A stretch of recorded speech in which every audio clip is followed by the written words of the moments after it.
So welcome back to OG's kitchen. Today we're going to be working on preparing freshwater fish fried in a pan using flour, eggs, and breadcrumbs.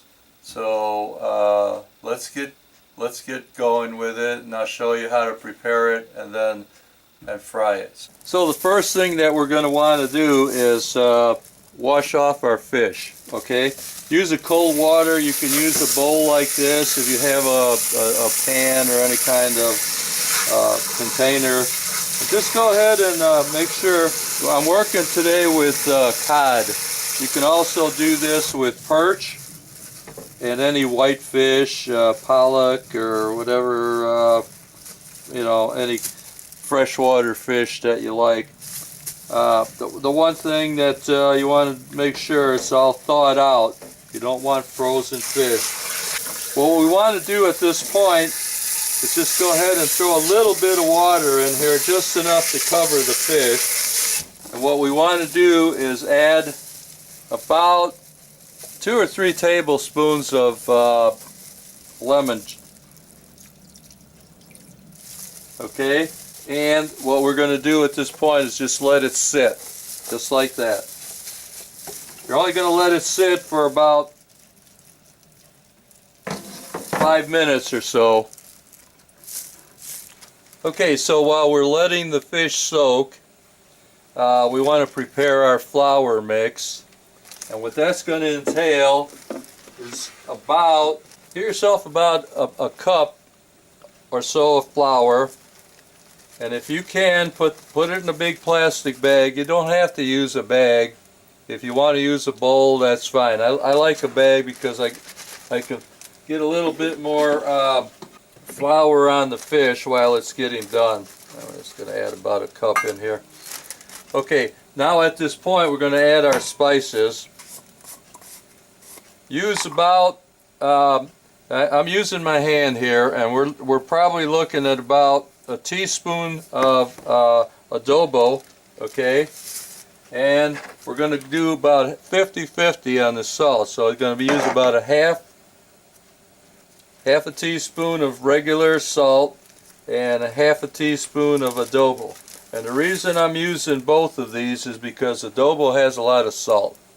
It's very salty. So if you're going to use one or the other, if you're not going to use adobo, put about a teaspoon of salt in here, otherwise, or so. And if you like real salty fish, you can add more if you like.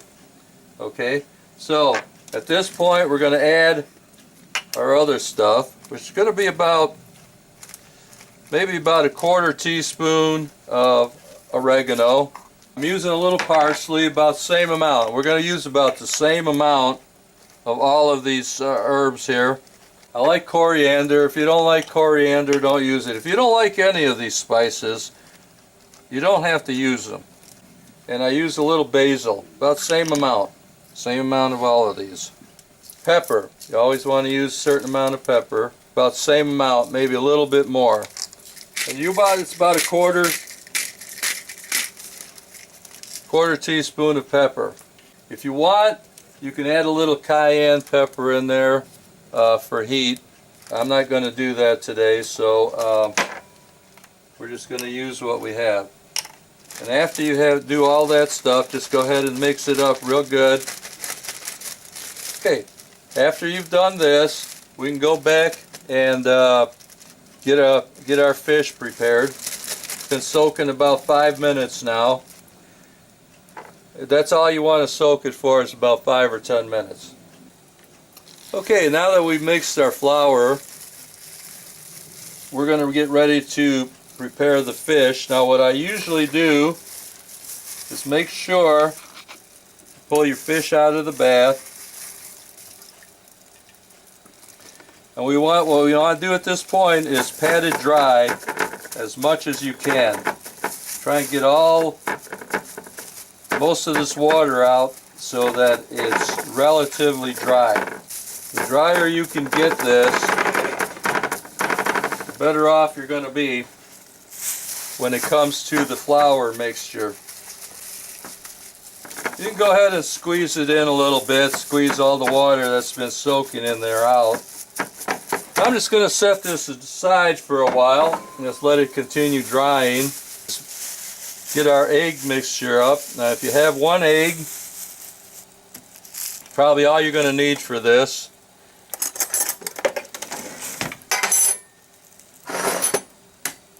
Get yourself a bowl. And what you want to do is add about 2 tablespoons of water to this. Cold water. Alright, then what we want to do is grab our panko. Now you don't have to use panko. You can go ahead and use any kind of breadcrumbs that your favorite might be, you know, whichever you want. I like panko myself, so, and I'll show you why when it's done. Okay, so get yourself a little bowl. That's what we're going to do. Going to get our fish.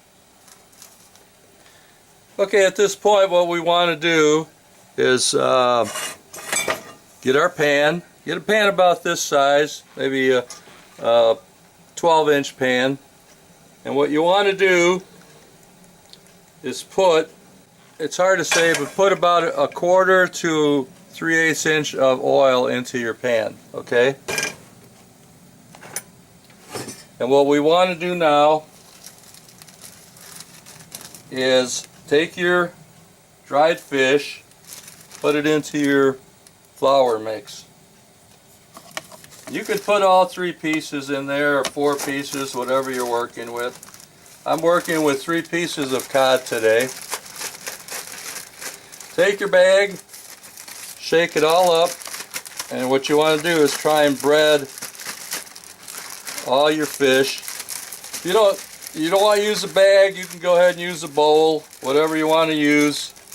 I like a bag because it does capture a lot of the flour on the fish.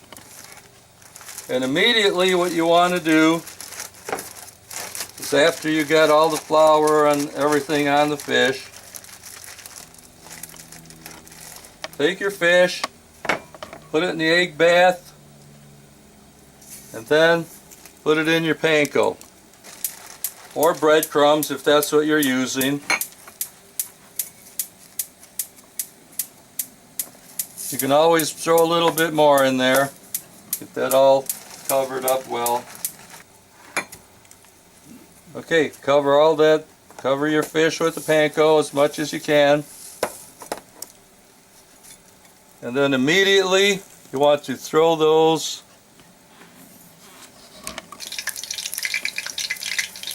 and just put all your pieces in there.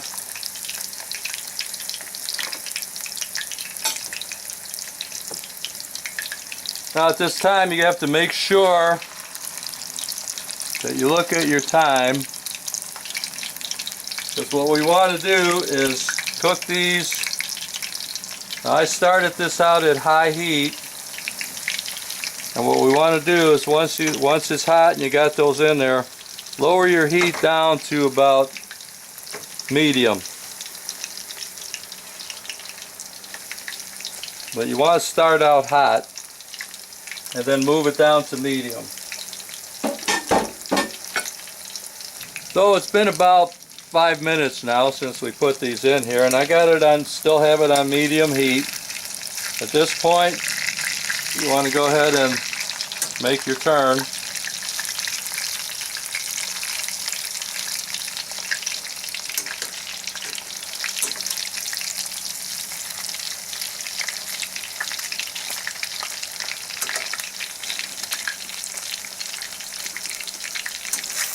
I'm going to probably leave these in here for another 3 or 4 minutes. Now,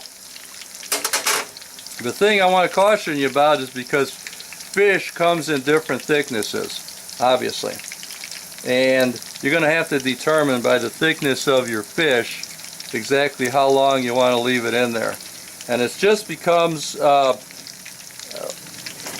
evident when you cook fish that you want to cook it until it's a little flaky, you know.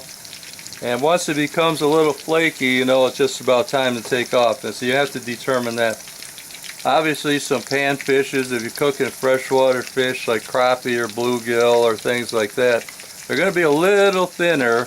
You might not want to cook it as long. So cook it the same way, only you're going to have to determine how long you're going to leave it in there. So you have to use your own judgment. Of course, you can cook this more or less the same way with all the fish. Mostly freshwater fish, like I said before, perch, things like that. Northern walleye.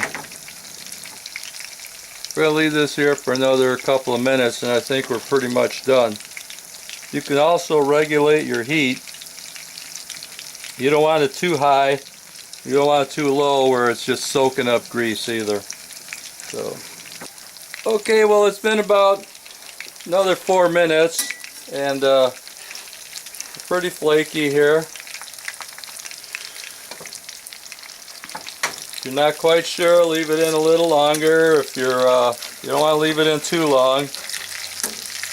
That's kind of coming out pretty good.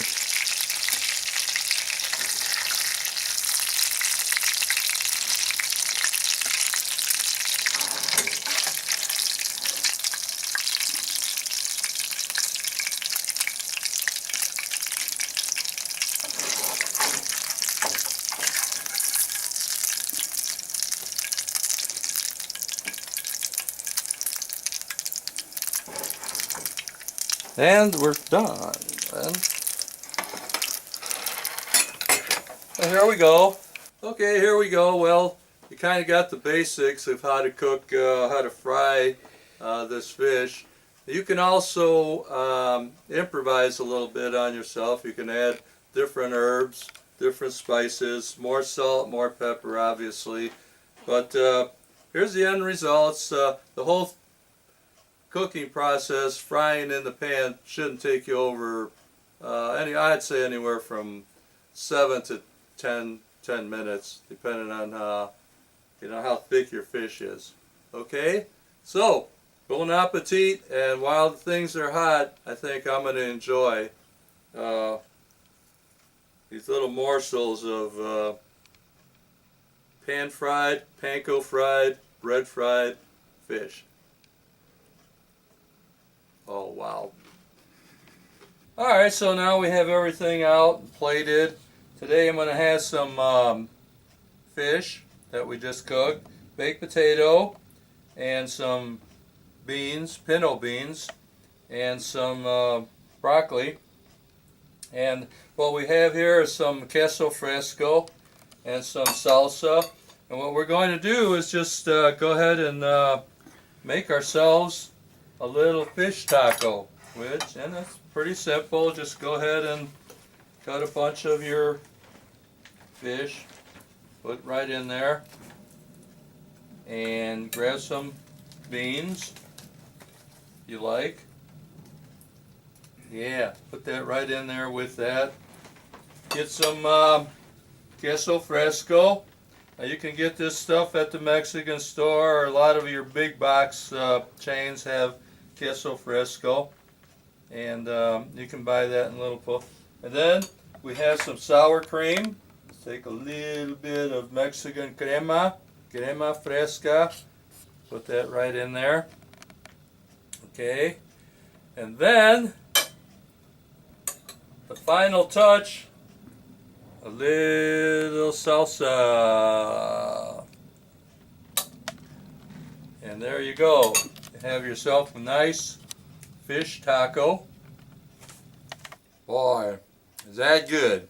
Got it all over my mouth there, and it's wonderful. Bon appetit, everybody. Well, thanks everybody for joining me today. I hope this video helped you out a little bit, and visit me again at OG's Kitchen, and don't forget I have other videos that might help you out. So till next time.